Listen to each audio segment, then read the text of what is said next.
with the NHL and potentially the NFL signaling a willingness to enter into that market, are they saying we're willing to do business in a potentially lucrative market that also just happens to be Vegas?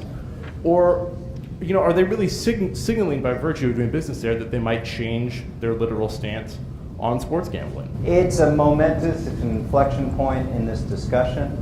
It's something that's broken the ice, pardon the pun.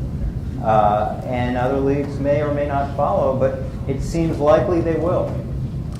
Because these walls seem to be breaking down. PASPA is basically hanging by a thread, waiting for the ultimate knockout blow, whether that comes in the current New Jersey sports betting case, and we're waiting for an appellate decision from the en banc panel of the Third Circuit. It could come any day, any week, certainly by the end of the summer, and there's a reasonable chance, and I would peg it at 30 to 40%, that a majority of the judges on the panel, 7 out of 13, will find PASPA to be unconstitutional. Integrity of the game is there because the betting line exists. And you look at the UFC and the way they approached it, if an odds maker or a bookmaker feels comfortable hanging a number, that in and of itself says they trust the validity of the potential outcome. There's all sorts of checks and balances. So I think it's as much a question of just not being familiar with how all of it works, the process.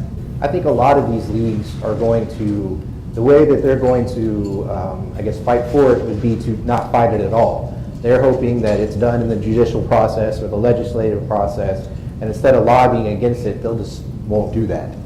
They'll just let this proceed.